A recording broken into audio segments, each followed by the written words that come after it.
So, here we are playing Britannia, and the game so far has been about the Roman conquest of Britain. We're bored with that.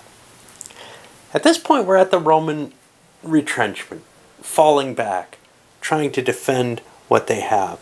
And they need to, because there are raiders coming in from all over the place. We've got Angles up here in the Frisian Sea, Jutes and Saxons down here. These distinguishments probably don't make a lot of sense in terms of, these bands would sometimes ally with one another, cross these sort of semi-national borders, and sometimes would fight amongst each other within what would be one of these countries. So there's something kind of weird about that, but we're looking at sort of the broad growth and invasions that are taking place here. We got Scots beginning to raid here, coming from Ireland along with the Irish down here. The Picts are allowed to go out on boats and go raiding and go back to where they came from, so they can sail out into the North Sea and hit something and come back, making it easier to wipe out Roman forts along the coast. I forgot to put the Romans out. Here's the list of people with boats. It's pretty much all the raiders. Everyone except the Romans is going to collect points at the end of the turn. The Romans have they're going to be getting 3 new units as reinforcements, because they've got to have at least 10 units on the board at this point. So they have 2, 3, 4, 5, 6, 7, 3 new ones coming in. Help them defend the southern areas. But it's only the forts that matter. They can't defend this stuff. The only way they can make that worth anything to them is to get someone they like who's submitted to them to go park themselves there. That's going to be tough. They might be able to get the Brigantes to submit. I don't think they're going to be able to get the Welsh to submit and then move out. I've managed that in some games. I don't think ever solitaire. I think it's only something I've done to people who are the Welsh and gotten them to agree to it. The Pict submitting, it almost never happens. All right. Well, we start out and we figure out what the Romans are going to do to try to defend themselves. And they've got to hold as many of those forts as they can, as well as maybe try to get the Brigantes to submit in order to maximize their points. Well, the Romans hoped to scare the Brigantes off. They attacked in Cumbria and in Pennines, 2 units in Pennines against 2 Brigantes. The Brigantes didn't surrender. Romans wiped out Cumbria first, hoping to avoid the battle in Pennines entirely. And the Brigantes accepted that, and then here they defeated a Roman army over here. Romans withdrew to Lothian, and they've given up on that. That's going to hurt their points. But elsewhere, they wiped out the Belgae, and I'm going to have to... This is a term a friend of mine had, the same friend who actually probably liked this game the most out of the bunch that I knew. The guy I discussed in the intro. Bag race. Whenever somebody gets wiped out, they become a bag race because they go back to the bag. Of course, I didn't have bags, so it didn't fit as well. But I think I'm going to switch to bags for this, so now I can use the term legitimately. I should be shifting this up here to keep track of the turns. The Romans really haven't, they pulled down, they took the downlands. This is the last turn they can build forts, so their fort here in the downlands, Cumbria. This is sort of their last opportunity to build point-getting areas, and they can't do it anywhere they've already lost things. Very shortly we'll be removing all the forts. In fact, I could probably remove all the upside-down ones at this point because they're not really serving a purpose. The Romans have built all the forts that they can now. They stick around for another turn,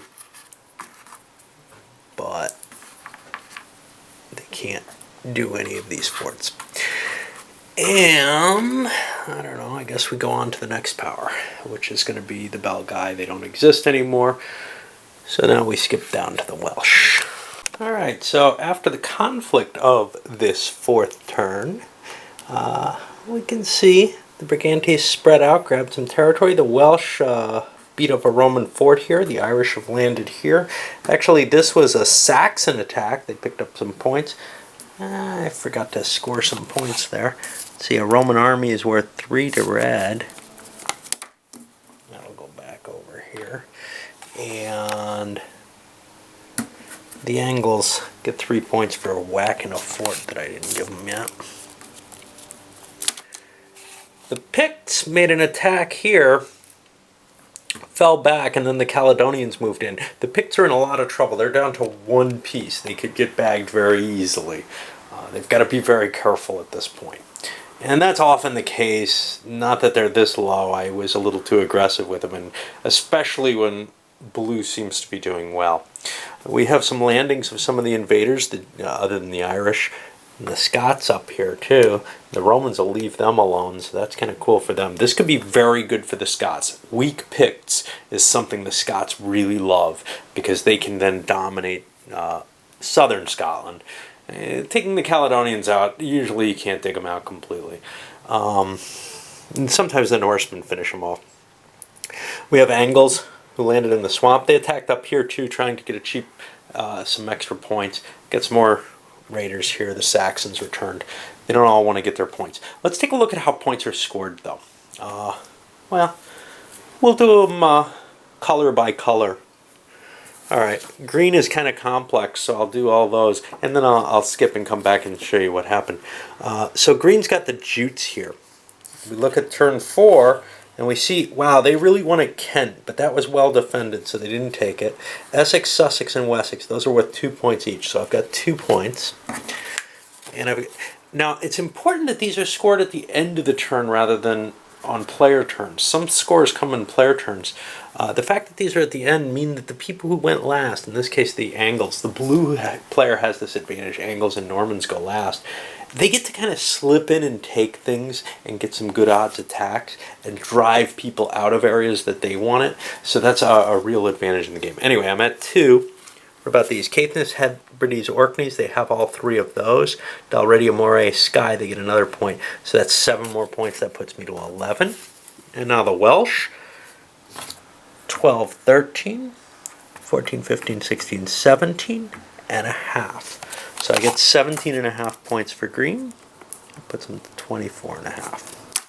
I'll score the rest and come back after the turn just to show where the points are. Alright, so our points came out. Green, we had 24 and a half. Purple, the Scots got them an extra point, 33 and a half. Red got 5 points, 21. Mainly off their Brigantes, although 2 points off the Irish. They can generate some decent points off these guys if they're careful husbanding them. Blue kind of crapped out.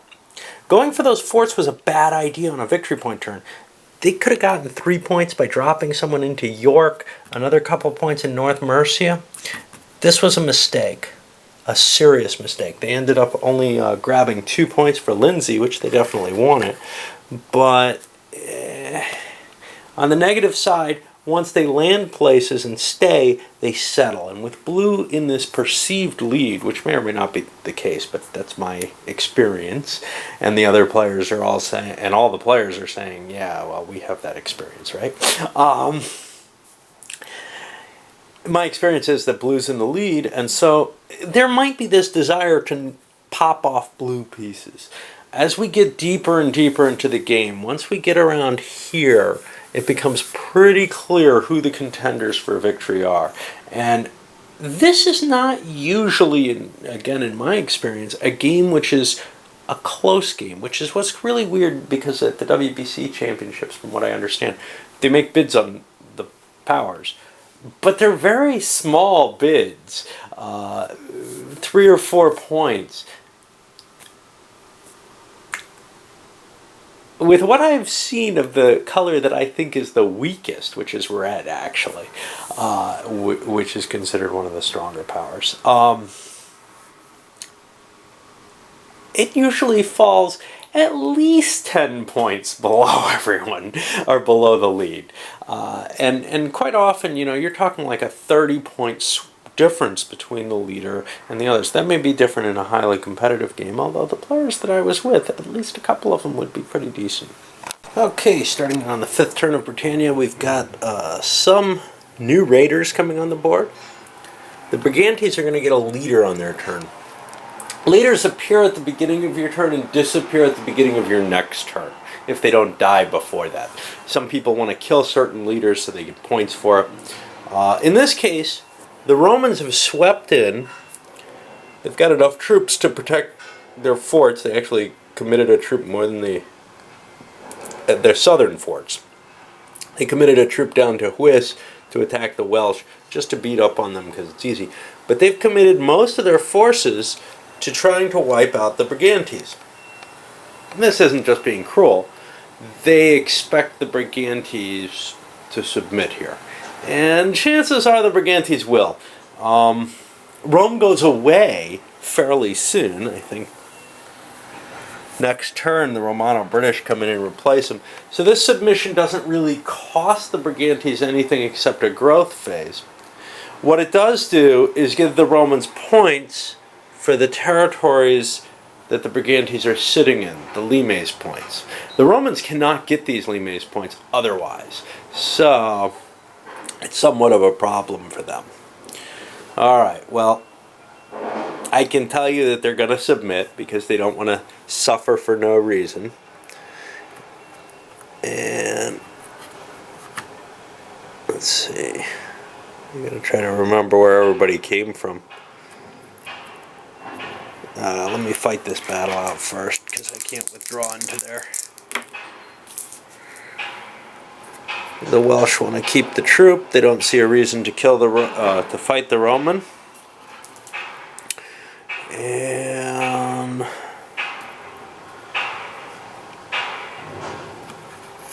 I'm really not sure how these came, but I think both of these came from the south. Alright, well that's what we have. And now we get to count those points. And we just sum this up. It's each area with a fort or a nation that's submitted. I'll add them up. I'll tell you about them at the end of the turn. So, as we finish turn 5, let me just go over what we got. First of all, I know at least in my mind I was thinking, oh, it's time to count my limes points. No, that happens at the end of the turn like normal victory points would. So a number of players did things of kind of interest, kind of run down them. The Welsh kind of protected themselves where they were, but the Brigantes marched units into Wales. Now, they left someone behind in Cheshire. That was part of their deal with the Romans. The problem is the Scots came in and wiped that somebody out. And, well, that's not terrible for the Brigantes, but it was a lot of points for the Romans. Cheshire's worth, I think, 3. Irish maintained their holding. They tried raiding the Scots and then ran back. Jutes got the downlands. They also shifted up and took a fort. Saxons, you can see they sacked a fort down here.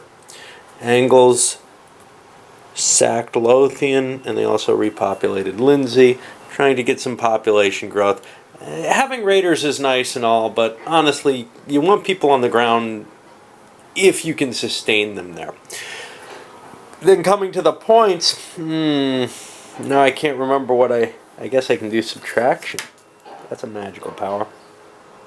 Looks like I got about 15 points for the Romans off limes. Now that was low.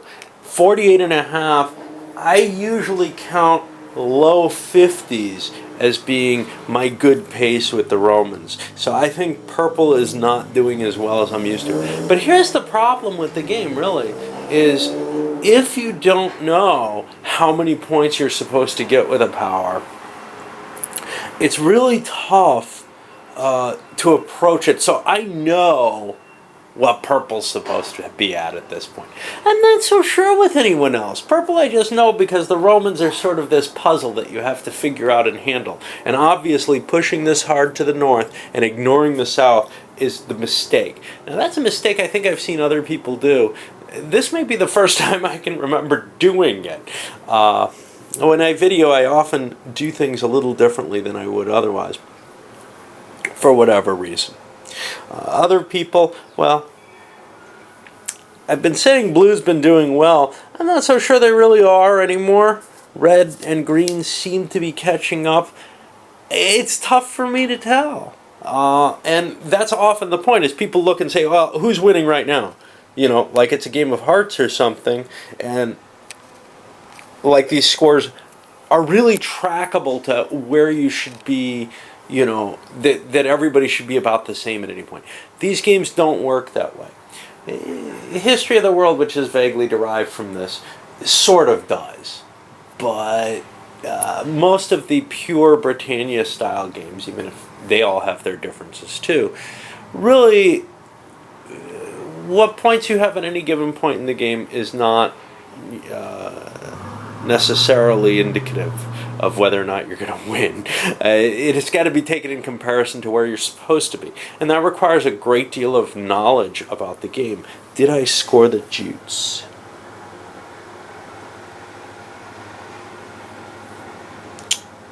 I think so.